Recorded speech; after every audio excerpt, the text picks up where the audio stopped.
10 seconds.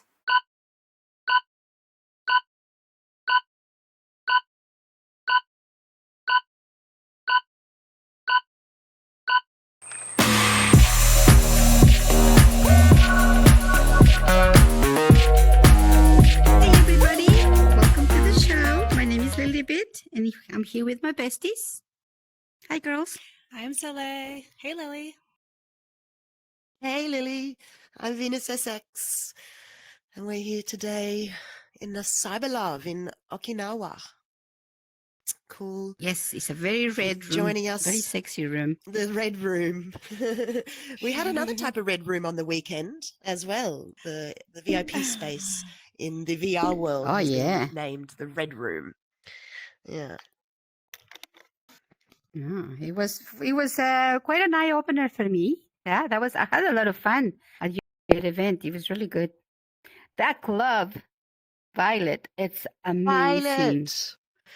Oh, Yeah. it's so good. The graphics, the whole space. The shaders. Oh, your guys have done an amazing job. And the fact that you're in one world and then all of a sudden, very, very slowly, you're transported onto another one without having to go through a portal or anything like that. So cool. It's amazing. It's so magical.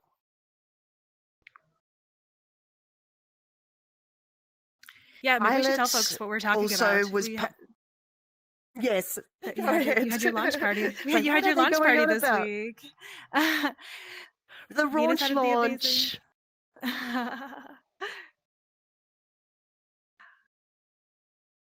It was such a fun time to start to welcome people to your space. Yeah.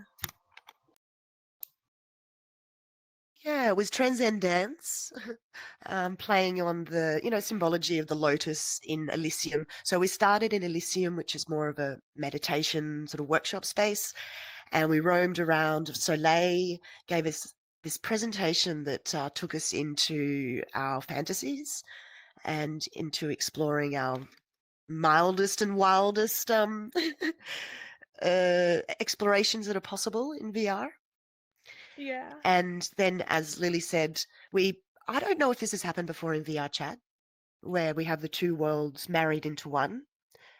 But I had so much fun. Like, there were so many different parts to it. We really did cool. role plays, and then we went through the hypnotic missile of love, and we found someone who'd been hypnotized, and then we were able to play with a sort of consensual, non-consensual education. So much fun. And it can only get better, as you said. This was the first Playroom SX party. Yeah. Right.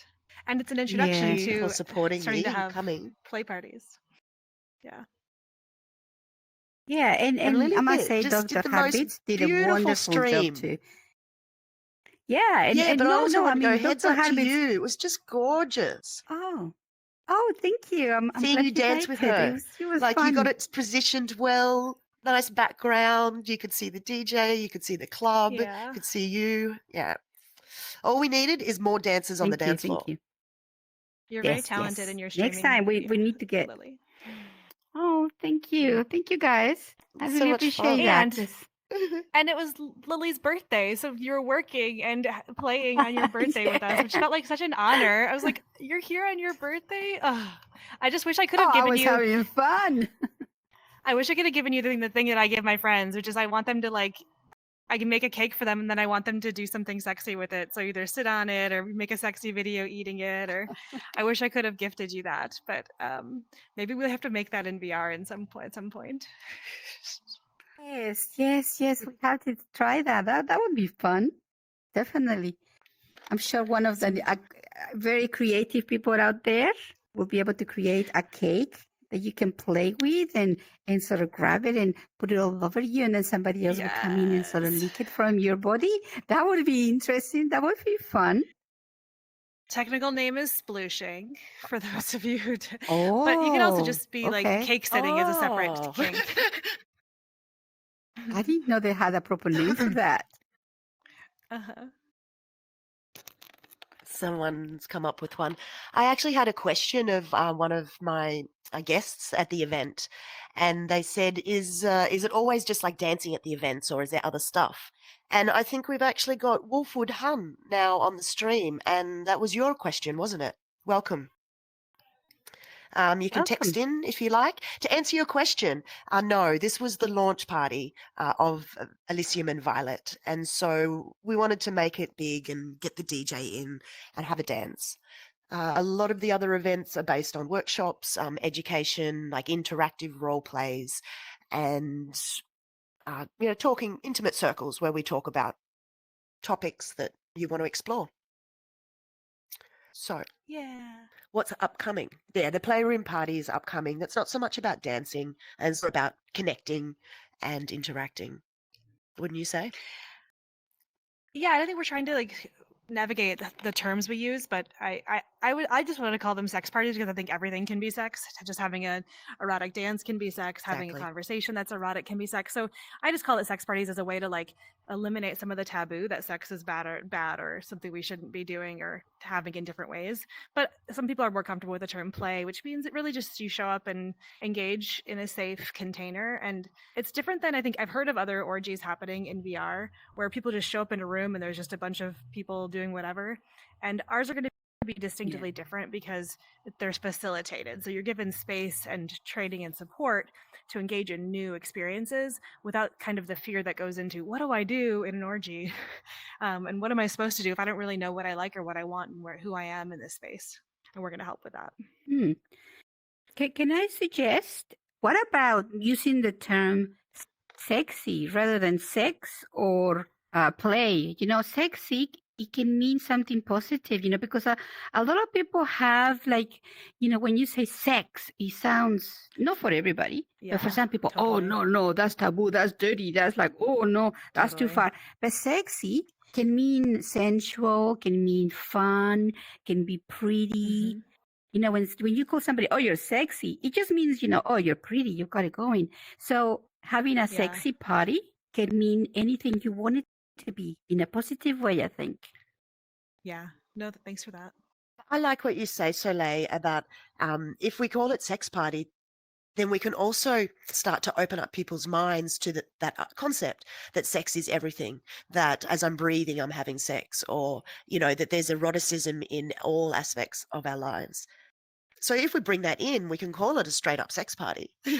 My only issue is that it's hard for advertising. So some platforms we might need to I don't know, put in an asterisk or something, so that's the only thing about naming it that. But maybe the tagline can be sex party. So we're just being quite direct. So anyway, we'll work it out. What do you guys think? If you're on the stream, do you want a sexy party, sex party, or Playroom SX, or a play party? What about make up a special word for it? We're spelling it with different letters that actually sounds like sex, but it actually spelled with different letters. So that way the algorithm and the bots can't really tell. That's the way you're treating it. I do that on my social media. Yeah, because the bots are so dumb. Spelling it weird. Yeah. Surely they would have worked it out by now, the bots, right? I mean, we just change one little letter and they miss it. That's good. I mean, my Instagram doesn't get banned when I change the letter, when I change the words, the spelling of sex. So it works on Instagram, but it's still frustrating and hard. I get banned for other things still, but. Right. Other words. Yeah. Well, I wonder if we should explain why we're. What if we should explain why we're in this world today? What brought us to the CyberLove Cafe? Yes. We started talking last week about. I want to hear a little bit about Cyborg Dreams. Yeah. I want to know, what is Cyborg Dreams? Like what? Give us a little rundown. Well, so today's going to be a vulnerable day for me just because I'm already feeling kind of raw. I didn't sleep much last night because I was at this rave in the woods and with a lot of different activities, Yeah. How sexy hard. and otherwise. So not much Ooh. sleeping. But I'm a little raw Mhm. today, and I think I've been thinking about this question, like why I chose. So basically, in my erotic role play and a lot of the like erotic stuff I do right now, I am a cyborg. I pretend to be a robot, and it's funny because there's so much activation right now in our culture, in our world, around the robots are replacing us, and for me, I went the opposite direction. I was like, I'm gonna be one. I want to be one. I want to embody it. I want to pretend to be this. I want to role play it. And in some ways, and I've been thinking about why that happened in the last couple of years. And I wasn't really like a techie kid. I wasn't really like a gamer. Like I always liked like the aesthetic of like the cyberpunk and the like and I started watching a lot of like sci-fi movies, and I really liked more of the aesthetics of it for at first, and that drew me to like what is it about the aesthetic that I like. And I keep coming back to this idea that in robot role play I get to be the objectified version that everyone is already treating me as. Yep. To objectification with consent and boundaries in a way that I'm already being forced into being a robot in every other place in my life, right? Like when we go to work, when we're in the grocery store, when I'm constantly being put in these boxes, and I'm pretty neurodivergent, so like my brain does not function well in any places. Like I don't function well in school, I don't function well in work, I don't function well in like I'm confused in the mall. I'm like, why aren't people talking to each other? Why don't we just hug each other? Why aren't we I'm confused by a lot of social interaction because I don't understand why humans aren't as connected as I wish they would be. And there's all of these layers of like my brain doesn't seem to fit in the models. And so I'm already having to role play this robot life just to exist in the world. And doing it erotically gives me this ability to take back power in my relationship to it. Take the power. Yeah. Mm-hmm. Yeah. Well, and also you're embodying it now erotically, and yeah, Mm-hmm. changing the relationship with it, and it's for you. Super cool. Totally. Okay. And I get to fuck with the idea that like And my brain gets to be in its own unique variety of I'm weird because I'm a cyborg. Like it gets to justify like I act this way because I don't actually understand your stupid social cues. It doesn't make sense to me, and this is how I want to be. This is my programming, and it gives me a rationale for being a bitch to people when I'm just being direct about my feelings, or calling someone out on their bad behavior, or both of these things that I just do naturally that people are like, why don't you follow social cues? I'm like, I don't have to anymore. well, because of my programming, you're saying I have Right. robot programming. I'm not like you. I'm like totally Yep. different. Okay. I'm your feminist dom bitch, and like this is the programming I have, Well, and it, yeah. That gives you, did that give you that feeling of like more acceptance, self-acceptance as well, that you can now fit, in this Totally. space, and your brain is now really is actually allowed to flow and work however it wants to, and it's Totally. perfect. And it's less So about what type being, of things it's do less you about being like do? I think it's a Sorry, go contrast to like ahead. a lot of people think of like the sex robot as like a totally immobile, like just kind of like do whatever someone says. And for me, it's the opposite. It's like I already have this really complex programming, and you're engaging with me in the way that I show up, and I still will take commands. Like you give me, I'm really good at being a sex worker because someone can tell me exactly who they are, what they like, what they're thinking about, and I can like do this like complex algorithm in my processing around how I analyze people and understand people, and I can give them the exact experience they want. So I'm not necessarily being an immobile bot, but I'm using complex integration skills to figure out how to be what they need in that moment. So it changes for everybody that I engage with, whether it's as a therapist or as a sex worker or as a friend. Yeah. I'm curious, do you play with like additions or add-ons or like special features in terms of the cyborg, like sort of mixing in like, I don't know, Well, so I only non-humanoid things? I really love like any kind of role play using someone with a bunch of different appendages or different accessories or cyberpunk mods. So I'm really into that kind of role play for sure. And for me, like I don't get off without toys. Like I cannot come without toys. I'm sorry, all of the men in the world who are idealized their dick as the only way that people can come, but I cannot come without sex toys. And so I think that it makes me better at queer sex, because the queers are much better at toys and more comfortable with them. But B, like my favorite toy is a cyborg dick. It's a 11-inch steel dildo that like looks like a cyborg penis. Well, what does a cyborg penis look like? I'm wondering. Like, oh, I have to It's like see this. it's just it's 11 inches, like large steel dildo with lots of texture, or just smooth, like just stainless smooth. steel, Yep. smooth. Yep. Okay. I'll post a link in that for folks. It's from the Enjoy company. It's beautiful. I love how you giggle. Okay. And the we're gonna see her cyborg sex toy. Is anyone excited about that? I am. Well, and the Hitachi was the first. The Hitachi Magic.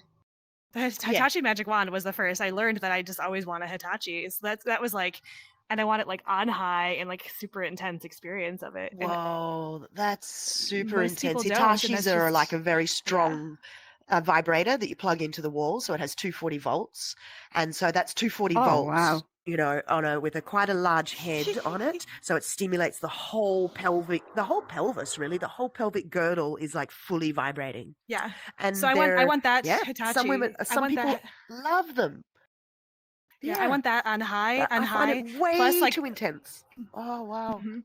I want that on high. Plus the steel dildo inside me, like as hard as possible. Then sometimes also things in my booty and sometimes things in my mouth. Like I want as much fucking stimulation as possible, which like makes me even more feel like unhuman. That I want to like a fucking like cyborg circus to get me off. But like it's beautiful, and I've come to accept it. Love it. Thanks for listening to my little rant. Can I find information about what you do online? Yeah, so my all my social media is Cyborg Dreams with a Z, and you can find my information, and you can set up a session with me if you want to have a session with me. Sounds very enticing. Lily, do you like sex toys? I'm fairly new to that concept, I must admit. There was I think it was last year that a friend of mine, we were talking about. I think it's because another friend mentioned that. Oh, I gave my code to such and such, and I was like, what do you mean by your code? You mean your password to your bank details, or why are you so worried? And she was like, no, to my love-ins, and I was like, what is that? So she explained to me what it was, and I was very new to that, so I was like very surprised. So I was talking to another friend another day, and I was kind of sort of mentioning like, oh, did you know about this? And they have codes. He was like, yeah, I have heard of it, but I don't know. And I was like, oh, I wonder if they have toys for boys as well, you know? Oh, yeah, they do. And so we went into the website and we were looking, and we were like, oh my God, this is. And he said to me, if you get a toy, I'll get a toy, and then we'll try them out and see what happens. And he was just like, you know, like somebody saying, you know, there's a new restaurant there, so go and try the food. So it was like just curiosity. So we were like, I don't know. I'm not too sure. So he actually did all the research for me. He sent me the link, and I was like, oh my gosh, shall I do this? And I was like, oh, why no? What the fuck no? And then I just clicked and I purchased the toy and all that. And but yeah, I didn't really use the code for such a long time because I was very worried about it. But eventually, you know, I did play with a friend. I gave him the code, and it was interesting, though, to say the least.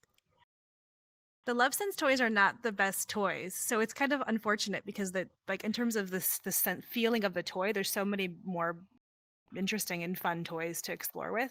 So I should give you a little list of ones to try someday if you're open to it. I'm very sensitive. Yeah, I have been. I've really heard from other toys, people. Yeah. You don't need. Well, remember that we're not just talking about vibrators, though. Some people do think that when we mention toys that it's only vibrators, but there's a range of other products that are non-vibrators, which could be used for more, you know, penetration, stimulation. There's also other little things like nipple clamps or nipple suckers. Ooh, you know, ouch. so we're not just talking purely Okay. vibration. And then you mentioned boys' toys. Yeah. There are some great boys' toys as well. And I think a lot of people with penises or like guys that are more traditional are like, oh no, toys are not for Yeah. us at all. That's only for Totally. for girls For type of girls. idea. But Right. recently had a bit of a play with a beautiful vibrating cock ring. There's quite solid silicone that goes over the Oh penis yeah, I like those. and tucks in under Those are the fun. tucks in under the perineum and puts quite a bit of pressure up Mhm. on the perineum and really holds them strong with a pretty thick ring. And then that can be Yeah. connected to the Bluetooth app and I can control it.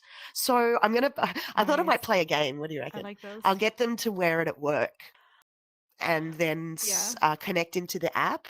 And so I'll be able to buzz them and remind Cute. them about their mistress while they're at work. I hope Oh, wow. I Yeah. hope that he'll be able to Well, manage that.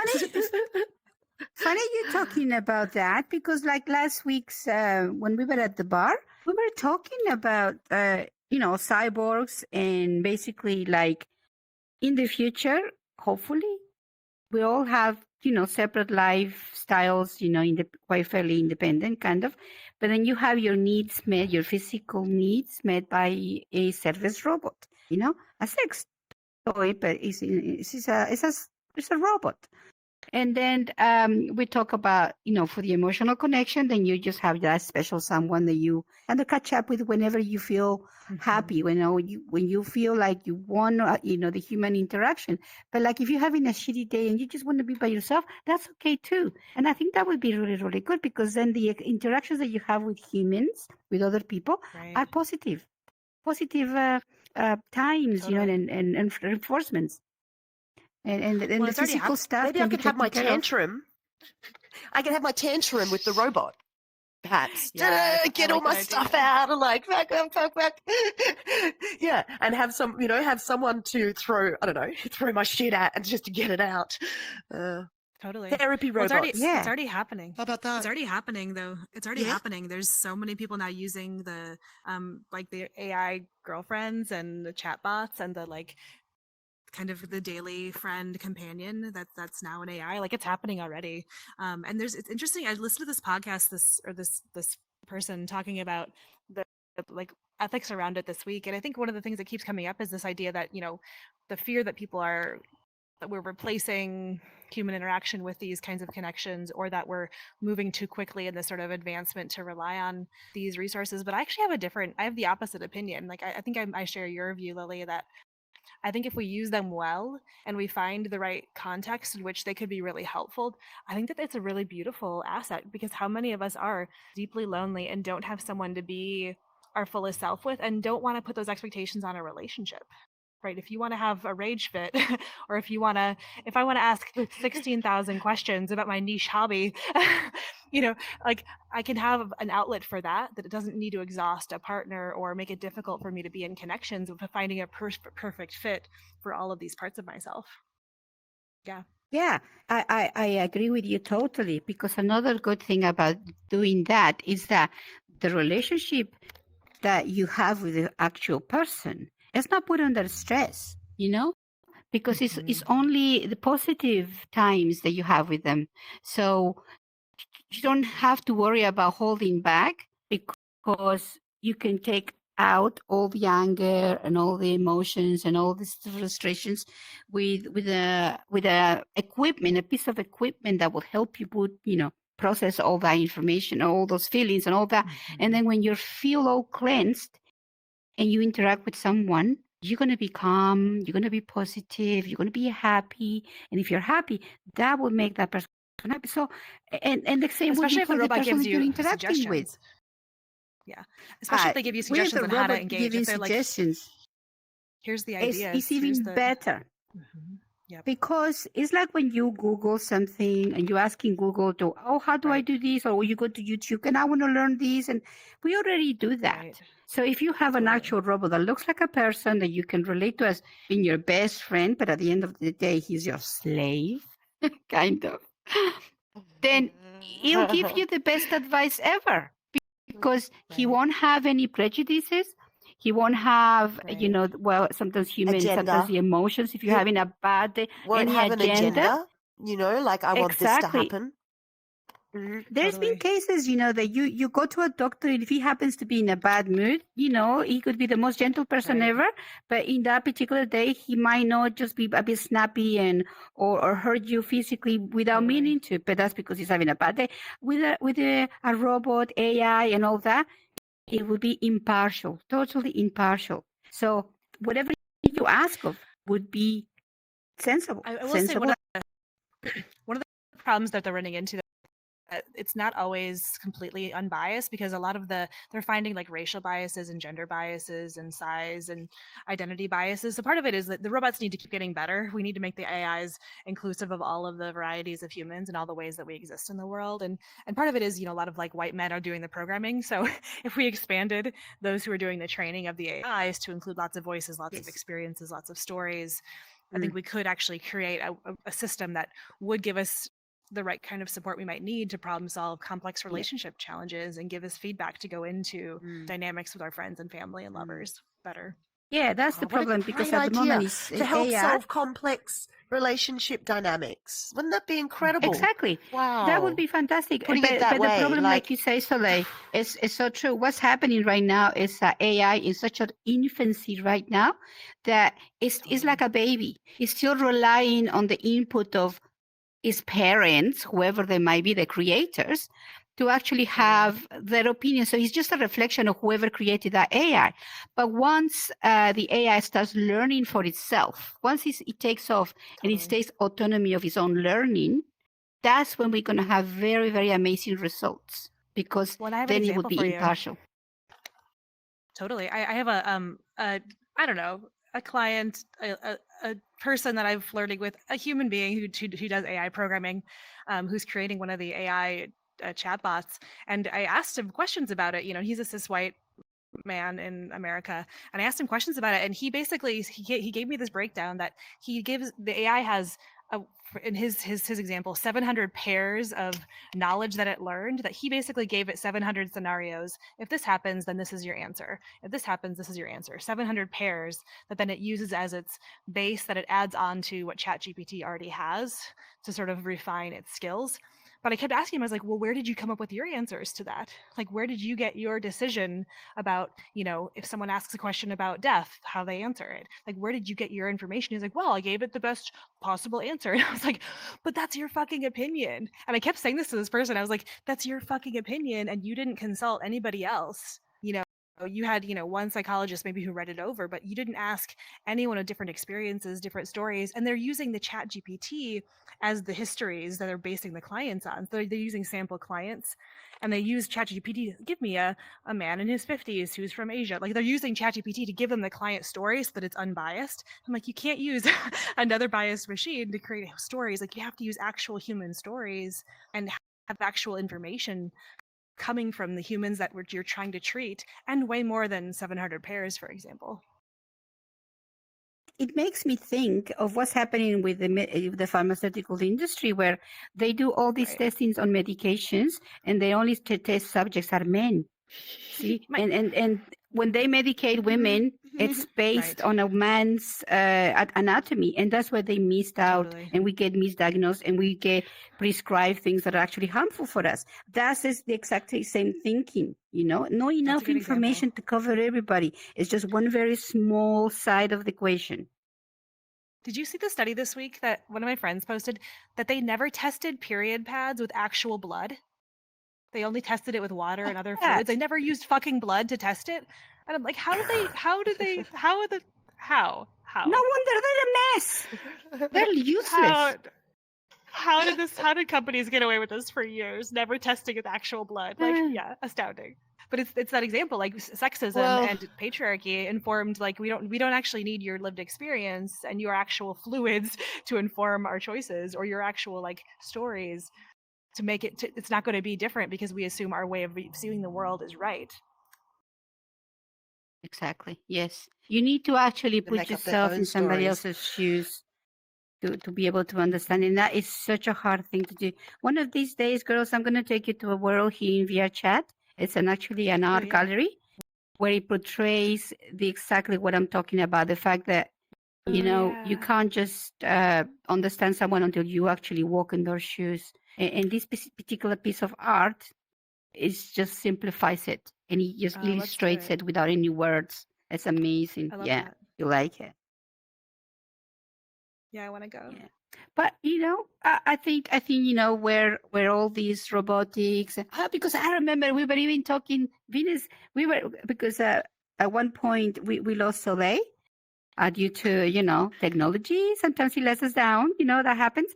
And then we were talking about not so much about like eventually from robots that they kind of help us out, just like what Elon Musk wants to do. If you can't beat them, join them, so we don't get eliminated. We become cyborgs, just like what Soleil is right now. She's actually the prototype of what a cyborg should be, you know, part human, part machine, you know, the best, you know, an enhanced human being.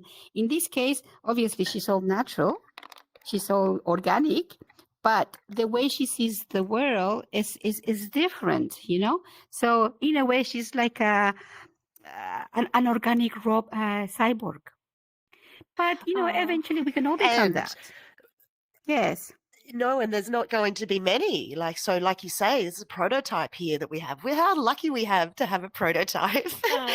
Hey, exactly. cool. Yeah. Well, I think it, But, and it's like it's the embracing of like different parts of ourselves, and of like we can enhance and modify and change and grow, and like it's not a bad thing to. And I also I still like natural things. I still love going to nature and being in water, and you know, so it doesn't take away from the benefits of like environmental protection and saving the world. But it is, how do we also include technology in our view of ourselves? And it's not going away, so we need to figure out how to utilize it to make our lives better. Yes, and on that note, talking about how now we are starting to be so entwined with technology, I had this moment, and I'm sure all of us have it who play in VR, like how reliant I now am on having electricity and Wi-Fi. And not just any Wi-Fi. It has to be good Wi-Fi. And I had this electrical fault the other day. Just, you know, happened, random electrical fault.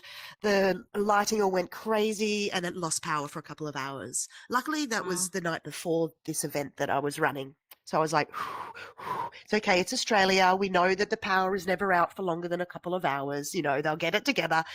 And then the next morning, my Wi-Fi was out, you know, half an hour before the event is due to start. And the anxiety, and you mentioned this, Soleil, the anxiety that it creates when I have this vulnerability now. I am now vulnerable to this technology. Yeah, like emotionally, I'm so connected to these people that I have met here. You know, I have now formed these digital relationships. Yeah. And so, and I don't have control over my connection in that digital relationship, unless I have my solar system panel, my batteries, and my Elon Musk Wi-Fi. Exactly. Otherwise, thank you I'm for vulnerable. Elon Musk. And I hate that. Well, you know, Unfortunately, I hate that I now have so much of a dependence on this technology. There's an aspect that I don't like, but it's also just a reality that I have to face. Anyway, I just wanted to know what you guys thought about that. How I to totally deal with agree the with you. anxiety. It's the case. But you know what? We are going to have to come up with ways to cope with that kind of anxiety. It's the same like we happening right now. Like before people started, you know, had any cars, you know, you make do, you walk distances, you wait for things to come to your town. You know, you don't always have strawberries, you know, because they weren't growing in your part of the world. You know, all of that. People survive without it. But once we started getting trucks and cars and vehicles and trains and all these machinery to help us become globally more connected, we become so reliant on it. And now, and now you've gone to the supermarket. Why are there any strawberries? You know, I wanted strawberries today for my dinner party. Why the fuck I can't find any? And it's like a big disaster, you know, and like, oh, it's because, you know, the trucks, you know, there was a strike or whatever. It feels the same. It's the same kind of stress. Now it's like our internet is down. I want to get to my party. I made arrangements to, you know, on my online, you know, world, you know, my lifestyle. And then like, I can't connect. And you feel so trapped. You feel like you've been missing out. And we need to put it in a balance, you know? No, we need to put it in a balance, Yeah. but it's not easy. Yeah, I totally get you because it is stressful. And it's easier said than done. That says, "Oh, don't worry about it. It's just a game, or it's just a cyber life. You know, you go to the real world, go for a walk." You know, people say that. Oh, it's But not no, that this is easy. our Yes. It's our lives. minds. This is Yeah, our and lives. part of especially our when we make lives. connections. Exactly. We live in VR too, Yeah. and so I'm not. If I my headset's been acting up lately, and I Yep. just There my it goes, friends, acting maybe I up. can't talk to you two. Right. Yeah, maybe I can't Yeah. talk to you too. Maybe I can't connect. Maybe I can't be on the show. Like, and there's a lot of fear, and like that this is and a part of my business I'm growing, trying to do VR sessions. And if I can't get access to a client, like it's and there's nothing really you can do about it besides, you know, have backup headsets, have backup, all the things you just mentioned. And but this is just as real as my real life. Like nothing else. This is not any different in terms of importance, in terms of value, in terms of investment in it. Yeah. I mean, it doesn't Yes, mean that the real world totally. is not important. Of course it is. It is always nice to go out and touch the tree, hug a tree, and give it love and get a love Yeah. from nature and all that stuff. Totally. That is wonderful. I'm not saying that we should renounce all of that, but that does not make us into sort of crazy people. The fact that we have managed to make connections in a different way in a world where in the real world we can be actually quite isolated because of the way society has evolved into being very individualistic and money is, and it's just like it moves the world, and if you don't have any, it's hard to sort of do the things that most people will do. And it's just so complicated. The real world is so complicated now. So Totally. when you come into VR, it kind of simplifies things. Although we're using technology to access it, it simplifies things. It simplifies. It doesn't matter what you look like because what you're wearing is not really you. You can look whatever you want.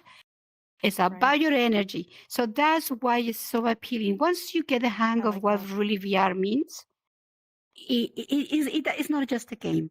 It's not just a game because you can play that in any computer. You can play it in the park. This is more than that. This is about connecting with people like-minded, people that are interested. And you sometimes get so much nourishment to the soul to be able to do that, to find that person. And that person, it's on the other side of the world. That's the beauty of it.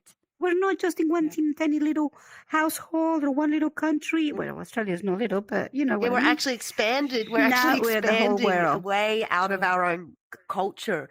Yeah. Totally. I love the connections. I think the Yeah. problem is that Like, people it's just exponential. they don't understand. I think what we're speaking about is that some people just can't get the concept yet of the emotional relationships that we have here without the physicality. I think that's what I get from most people. I don't get it. Yes. How are you having sex without being physical? I'm like, well, there are many different ways as is, to have sex. It's happening in our mind. There are many different ways to explore that. And so I think maybe there's a learning, or for some people, they can't get over the fact that it's not being physical with somebody. And that's, what we have learned here is that doesn't actually matter. This is a different level of connection. It's just more energetic. Yes, and I guess if you think about it, sometimes in the real world there are people, and I used to be one of those at the very beginning of my growing up and my, coming into my sexual lifestyle, if you like. No, turn off the lights, before we can go, and get physical and all that stuff. Because, you're sort of, I'm very self-conscious, I'm very shy and, all that stuff. And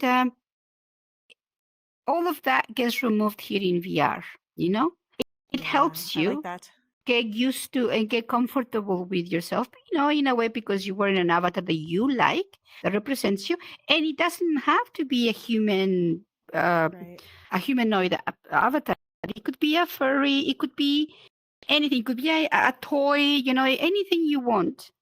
But at the end of the day, you become a cyborg, so you become comfortable with your energy. I feel like this is your new tagline, Lily. Have sex in VR. Have sex with the lights on. Finally, finally have sex with the lights on in VR. But I love it. I love what you're saying. And one thing, at one point, I wanted to make is that it also is really. I see a lot of folks who really love and do well in VR are those who struggle with disabilities or those who have other kinds of challenges with their body or their mind or are neurodivergent, because this is a place where it really is kind of this equalizer of everything that you really struggle with in your real life. Like, you can. It doesn't mean that.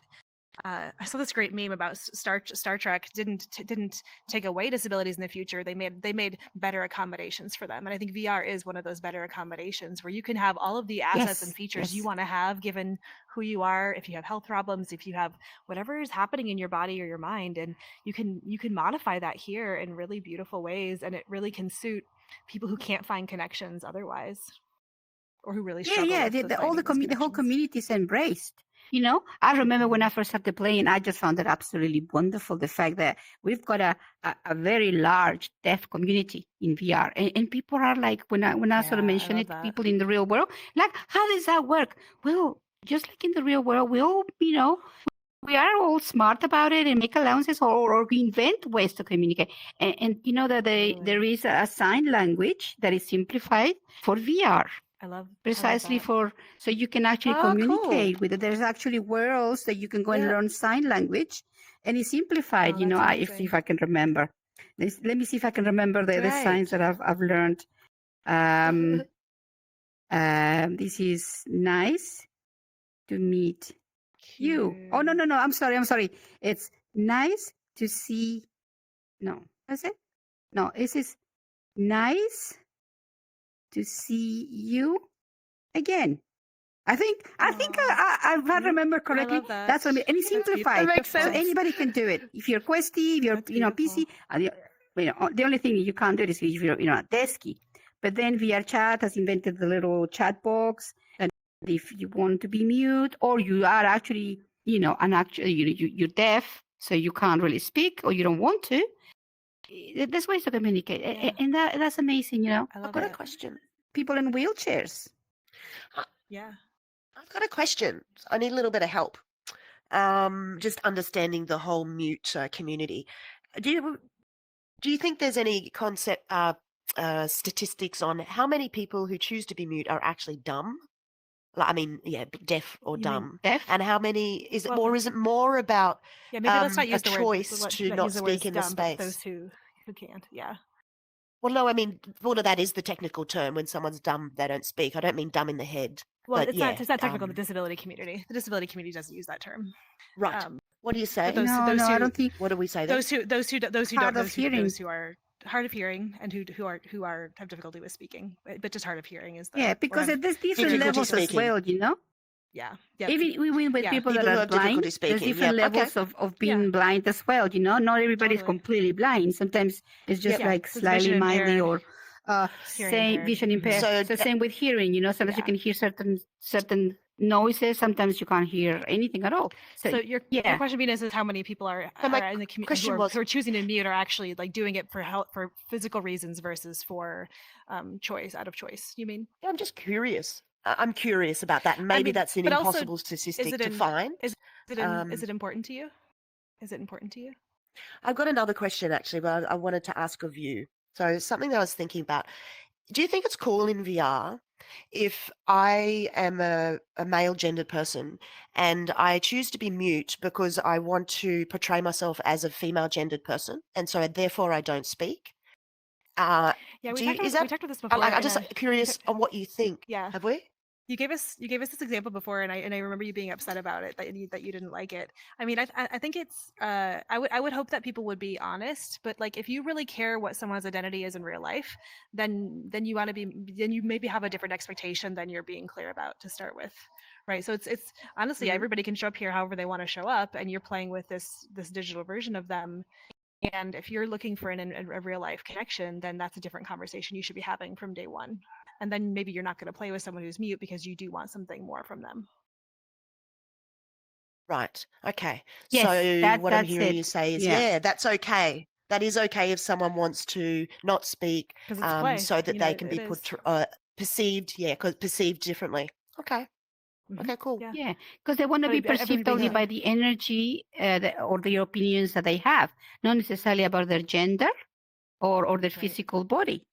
But I do agree. I see what you're saying about being sometimes a little bit suspicious, because I have come across someone who came in. I was in a party with friends, came in with a beautiful girl avatar, dancing. I love to dance. He was dancing with me, and there's not a lot of women in VR, especially when I first started. I don't remember having a lot of girlfriends. Most of my friends were guys, And Yeah. so when I see a girl and she's dancing with me and we're having fun, and I'm like, oh, yes, finally. And she sends me a friend request. And I'm so happy because I'm like, oh, finally, another girl I can have friends with, my own energy kind of thing. I relate to girls that way as friends.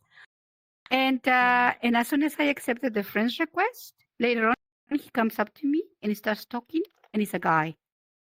And I kind of felt betrayed. I felt used, like deceived. Yeah. That's the right word. I was very deceived. Right. Because if he had come to me and say, look, I'm actually a guy that likes to explore what it's like to have a female Sure. avatar. I'm not actually gay. I still like girls. I just, because I have friends like that. I've got a friend who Right. loves to dance in girls' avatars because he's a dancer. But he has a girlfriend and he doesn't like guys in that way. So that's okay. But if the fact that this guy waited for me to accept the friend request, I felt betrayed. If he had come to me and says, I like, would you still be friends with me? I would say, yeah, totally. That's no problem. But yeah, as soon as I found that he was just deceiving me, I unfriended him. No, that makes sense. And I think we want to be careful though, because gender is complex. Like there is no binary in gender. There is no absolutes male and female. And so the fact that sometimes in VR we still have those assumptions around what an avatar is a male or avatar is a female, we want to be careful around that, because again, someone's gender identity is a ephemeral concept of being, different from biological sex, different from how they want to express themselves. And many people will identify as one thing, express themselves as something different, and maybe their actual genitals are something totally different too. And so that there's a lot of, I think, our openness to being really fluid around what gender means and how gender looks, as well as how people identify, is really key. But then I appreciate your point in that they need to be honest and direct with us, right? Around, hey, I'm gender queer, or I'm gender fluid, or I'm gender exploring. You don't need to necessarily pick a side, because there isn't a side, but you can be clear with people you're engaging with around, I'm in this avatar, but my voice sounds like a man, and this is what this is how I'm relating to my life. And sometimes really helps people to feel like they can connect to you. Because at the end of the day, we are visual creatures. Even if you're blind, let me rephrase that. Although we are visual creatures, even if you're blind, you still have certain ways of expectations. So if I'm blind and somebody comes up to me and says, I'm female, my body is female, then, I can I have already a language that represents that in my internal dialogue. Mental heuristic in the social science world. Okay. It's a mental there you heuristic. Go. You learn something every day. But at the end of the day, if how can I rephrase it? Like what I'm trying to get at is that, all this was happening, especially very big in America, where people, the pronouns and all that. I know it's a very, very touchy subject, where, oh, you must call me they, them, and or she, even though he has a male body. It's like, okay, no worries. You want to identify as female energy, even though your body is not? That's okay. I can do that for you. But just don't expect me to subscribe to the idea that you are an actual, real female, because you're not. Your body is not. Your energy might be, your way of thinking might be, but don't make it like that you are, So all this business of Well, you should be careful with language. Trans men or trans women as real. Going into there's no real gender. Like there's no definition of real. Yes, you want to be there careful is. with that language.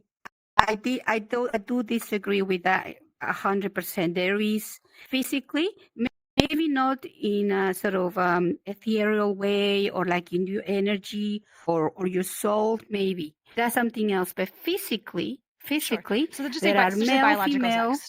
Just use the term biological sex Biological, gender. and that's what I'm talking about. Exactly. If you have somebody that comes in with a female body, a female body, but that person identifies as a man, that's something else. And that's okay. And I can accept that. And I can actually embrace and allow them to be who they are. But I will not allow them to call me a cis woman or, all these new terms that are coming about because I find them offensive. You want me to call you what you want in your pronouns? Don't put labels on me. That's as far as that's what my Sure, so opinion on the matter is. choose. I find that How do you want to be addressed, and what would feel good for you? I'm a woman. I'm a woman. Okay. As simple as that. And I So was the word born a cis- the woman. I word was cis- fortunate enough. The word cis woman is it offensive for you? They're saying that you're a cis woman? It is very That feels offensive because it's not something that is being used for a long time, and it's trying to kind of relabel me for no reason. It's fine if you want to come up with a label for yourself, and you want to come up with, another word that means a female that happens to be born in a male body. If you don't like transgender word, that's fine. But don't reinvent something that I am comfortable with, because I am a woman. And you have no right to take that away from me. It's like me taking away the fact that you are. Yeah. Sorry. Go on. Sorry, What's the complexity? So no, I hear you, and I think I hear you. Your kind of bottom line is you want to be able to choose how you are being addressed and you are being identified. And I think that's actually the same point that trans folks have: is they want to choose, they want to have control over their own identity. When you say you don't want to be called a cis. No, it's not that I want to choose. I don't want you to take from me something that I was already given to me. It's like when the British went to America and they took the land and they said, now this is America and this is a land for white people. And the people that live there had to kind of, stand back and kind of let them take over. And I feel that the transgender community, not everybody, not all of them, but a lot of them, they are troublemakers, regardless of what sex they would be or what entity they are. They are trying to take over something that does not belong to them at all. Lily, I think this is a really complex conversation. We want to be really careful here because we also want to be careful around the people who are most harmed in the gender communities is trans folks. Like cis women or women who are born are not being harmed in the current gender politics, but trans folks are actually being murdered but in terms of like actual like violence, it's trans folks who are being harmed and are receiving the most.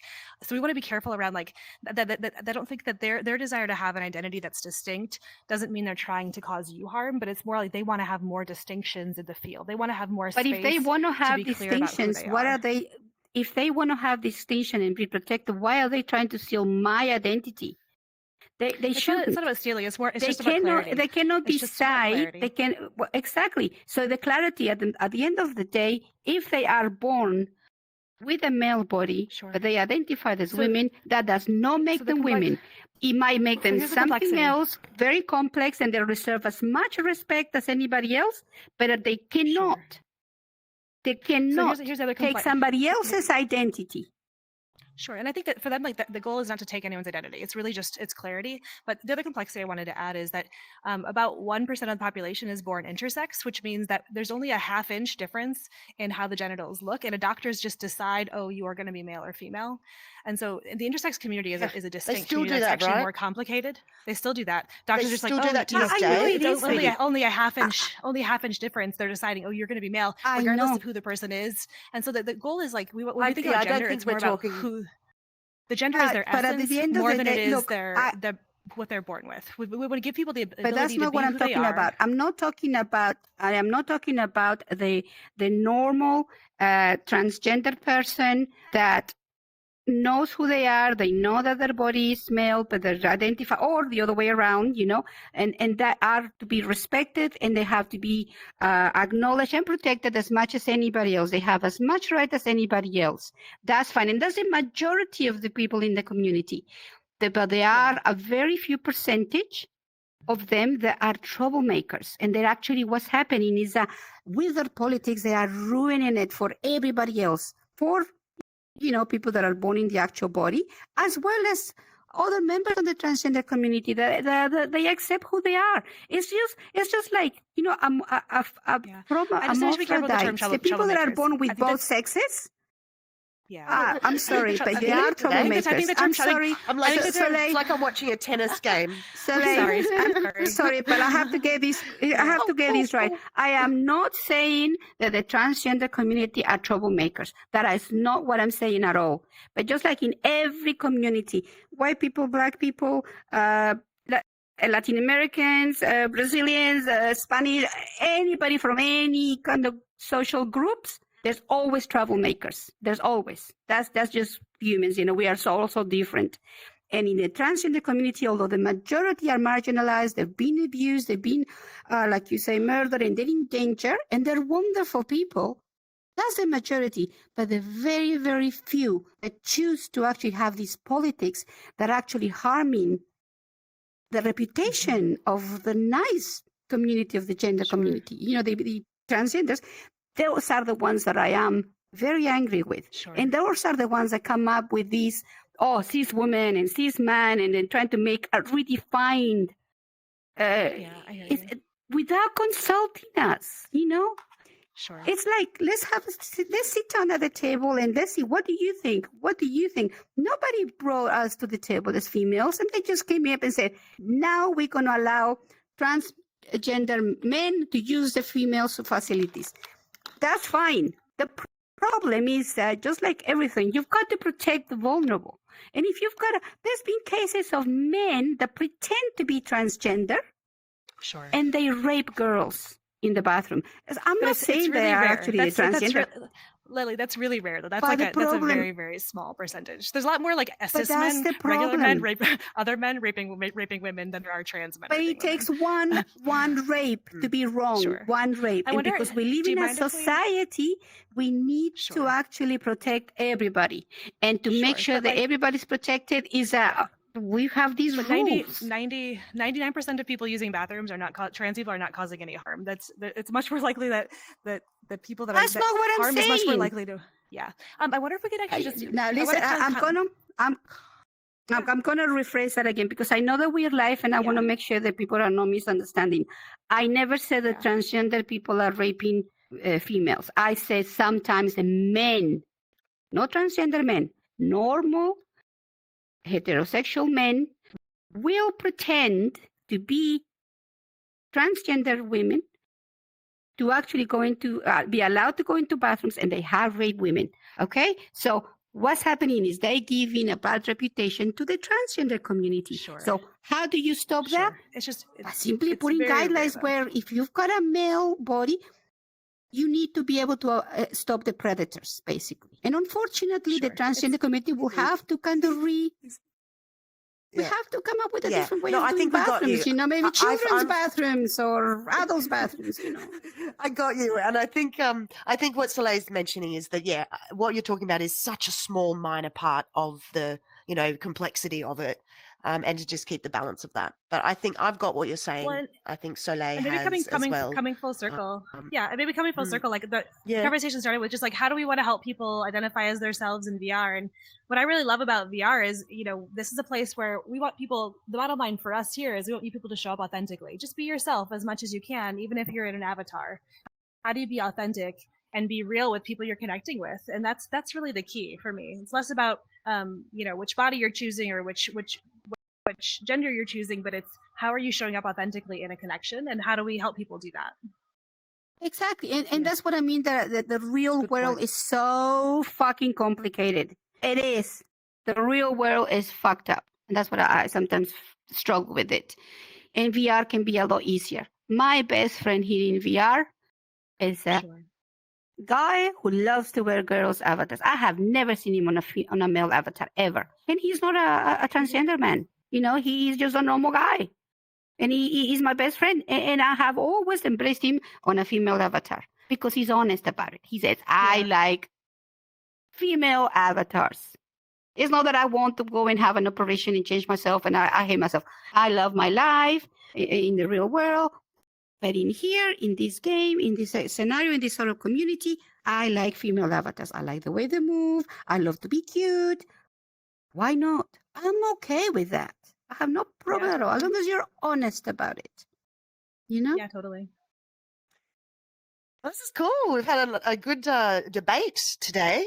We've got no one commenting, Sorry. but we don't know how many people we've got viewing. But no, it's great. I think it's good to. I can just be Are like, we near our watch end the of ping our pong time? Are here. we close to the? Yeah, we're getting close. Yeah, I'm sort of wrapping up because we're getting close to the end of this stream. I have 3 girls, 1 mic. And a very feisty Lily This today. has I'm so been- sorry. I don't know what I And had a for feisty breakfast. That Lily made bit me very today. feisty. So I'm sorry. I didn't mean any offense at all, Soleil. I do respect the gender, the queer gender community. I apologize if anybody took offense to that, but I thought it was Yeah, and important I think it just. to speak my mind. Yeah, it's just using careful with language around like what using words like real and normal are both really challenging and sometimes harmful words, and then just being clear about like what we mean when we're trying to say we want to protect ourselves and protect our own well-being and our own right to choose and identify as we want to identify, and that's a really valid thing and valid position to be in. And it's really complicated, so I appreciate you all listening, and I'm open to feedback and questions and conversations about it more in the future, because I think it's you're not an unpopular opinion, Lily. You're actually probably most of the world in terms of the difficulties with these conversations, and so I think it's good to like for people to see how we can grow and change and learn from each other through the conversations. So thank you for that. Yeah. Yeah, I think And it's to make sure good that there's we no bring it onto the misunderstandings, table. and make sure that we're not portraying as the LGBTQ plus. I'm sorry, I'm very bad with letters. I get the acronyms very wrong in anything. But the Q. Is that how you call it? Q. Say the Queer. Simple the to queer just use community. queer and The queer community. Let's just bring that to they are deserving as much respect as anybody else, as any group of people. It doesn't matter what you identify. So I just want to make sure that anybody who is listening or watches this in the future understand that, okay? Because this group of people have been through a lot already, and they've been marginalized, just like other groups. And it's not fair. So we need to have positive conversations about this. Let's just leave the troublemakers out of both ends of the equation, because that's just not going to help anybody at all. Well, thank you two for your time today. I'm glad we could be here together, and I'm always glad to be on 3 Girls and 1 Mic. yeah. Thank you, everybody. I am too. Thanks for listening. Let's can use this for my mediation. Oh, you're going to spank me? Am I being a bad girl? Do I need to bend over and get spanked for being such a troublemaker today? Maybe a little one? Talking about troublemakers, I think that might be you today, Lilybit. Oh, sorry. I don't know what I had for breakfast. It made me very... I'll take her away and have a little chat with her. And oh my God. we see... Oh, I'm in trouble. We see... yeah. Sometimes you're not always a good girl. Not always. I think you pretend to be. Yes. Oh, I can be a very, very bad girl. Very bad girl. Exactly. If you need me to be. That's exactly what I'm saying. So, yeah, cool. Well, I love being here with you guys, Lilybit and Goddess Soleil and Cyborg Dreams. We learned about how you embody that today. Thank you for sharing. Yeah, I'm venussx, and the Playroom SX has now been launched in vrchat, so come and join us. We're going to have our party in a couple of weeks. Yeah. Thanks, everybody, for watching, and we'll see you next time.